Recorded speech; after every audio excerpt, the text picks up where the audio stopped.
So what that means, Monaco beat Villa by 1-0. Taking a look at what that means in the table. Aston Villa remain then in the top half. They currently sit 8th. Remember, it's the top 8 who get that bye. So they're through, aren't they? They're through. They're through. It's all dependent on whether or not they get a bye now. That takes it to, because there's another round of matches next week. There's 2 or 3 teams on 13. Why are you looking at me like that? Because I know that. Well, why did you say they're through then in that way?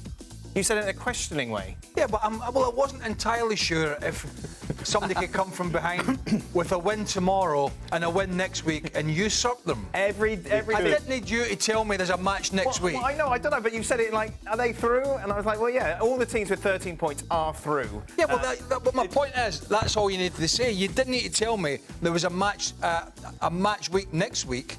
But you kind of said some it sort of with an uplifting, questioning tone, so I just thought I'd just... I'll uplift you in a minute. Frank, you watched this for us. Tell us about it. Well, very good performance from Monaco, because I just want to remind Craig, because I know he follows the Ligue 1 very carefully, that Monaco lost 2 games out of 3 and drew against Nantes. They lost last week against the last Montpellier, so they're not in a very good form, but they were, I would say, better than Aston Villa, and I was very disappointed by the Villains' performance, because they should have secured the spot in the first 8, because it was possible against Monaco, but it's like they didn't want to play. I was very disappointed by a guy that I highly rank is Burley, and this season the Jamaican has not been that good, only scored 1 goal, and today we barely saw him.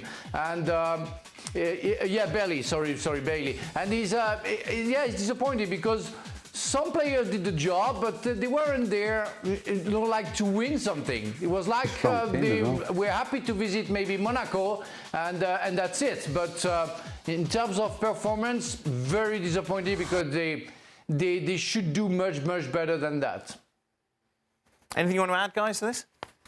Do you see it? No, he obviously went to win it. I mean, that's a strong team. Other than Buendia, everybody else is a starter. So that's a disappointment. Okay, they have it broken up, of course. We've seen this a number of times. Remember, it's the top 8 who get a bye in the next round. Atalanta up to 4th. You can see how important that victory is. Arsenal, of course, in action tomorrow, as are Inter. You look at the middle part.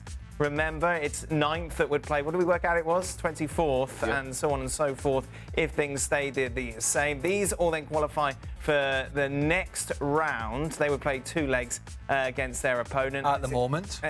Yeah, at the moment, yes. And then, meanwhile, the bottom side, you take a look. If you're thinking 9 points is what you're chasing at the moment to try and get up there, you would say it is Dinamo Zagreb, PSG. The rest are pretty much dead, aren't they? Good. I never want to see them again. Wow. There we go. And of course, it is PSG. Oh, you want to chat about it? What would you like to chat about? What are we chatting about? Chat about that. What are we chatting about? Let me chat about the table. Yeah. Oh, I loved it split up into 3. It's fantastic. There we go. Anything stand out for you today, Frank, in life? Yeah, everything's perfect. And I just checked. Aston Villa is not qualified yet. But they are qualified. There we go. Let's not go there. It's fine. Let's take a look at Wednesday's game. Any words on Bologna? PSG against Manchester City is really what we're very much putting as a priority. Of course, 2 giants of Europe facing off. A big game for them. Meanwhile, Real Madrid are in action against Salzburg. One little word on Real Madrid, obviously. A lot of talk about Carlo Ancelotti's future.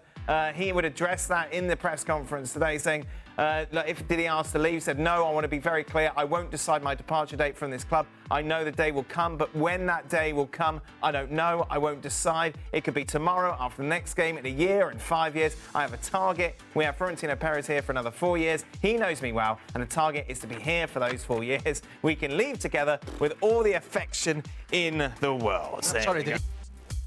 A reminder then, PSG currently sitting 26th in the table. If they finish the next 2 games still in 26th, they will be out of the Champions League. To welcome in, Frank and Robbo are back. Just to take a quick look ahead to PSG against Manchester City. Frank, what is the narrative going into this tie in France?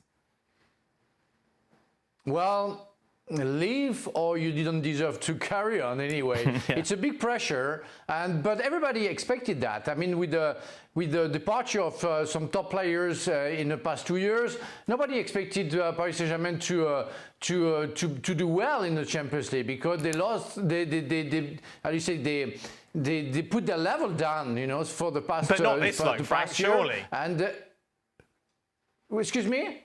Not this low. Not getting knocked out in this competition where you get, 24 slots to qualify? I don't know what they did in the Champions League for the past 2-3 years. Nothing much, you know. I mean, it was disappointed every time, and the last season wasn't good in the Champions League, even with Mbappe and some others. So this year, it's what we're expecting, and except the fans who always believe that something is possible and the miracle is possible. Even the club, they knew, and I guess the coach knew that they couldn't, you know, fight against bigger clubs, but it's even worse than that. So it's a time to react. It's not a very good time because City is back to maybe a better period. So it's going to be hard for Paris Saint-Germain, even if Paris Saint-Germain is the best team in France.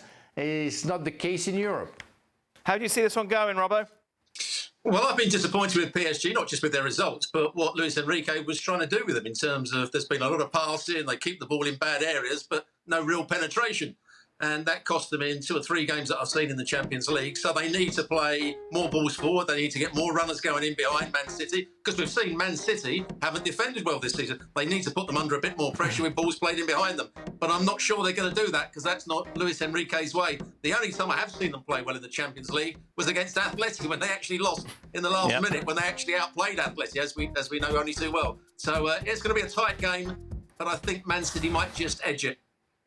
If Luis Enrique's smart, and going back to what Rob was saying, they're playing early balls, either diagonals or in behind the fullbacks, because that's where City have been caught out time and time again. Now, results have been better.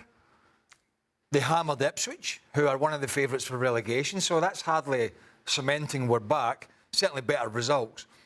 But even an average PSG side could take this City side apart. That's how ragged they can get. But as Robbo said, if they're going to play this sort of tippy-tappy football that they sometimes do, then it's a bit easier for City to get into a defensive shape. It's a bit more comfortable for them. Where they've struggled is when teams have got at them fast. Yep. And they've been ragged and out of shape. And they've really struggled with that. So if a clued-up PSG turn up tomorrow, I can see them winning this game. Because I'm not convinced that City have really, really turned the corner. Final thoughts to you, Stephen Nicol? Yeah, I don't see PSG winning this game. Oh. Because, as everybody said, they don't go at you with pace on the counter. They just don't do it. And that is the one thing that you can beat Manchester City doing. So if they're not going to do that, they're not going to beat Manchester City. That is it. That brings us to the end of today's show. But fear not, as always, Extra Time is next. Frank and Robbo will be staying to answer some of your questions. Craig and Stevie as well. I'm still trying to digest that table.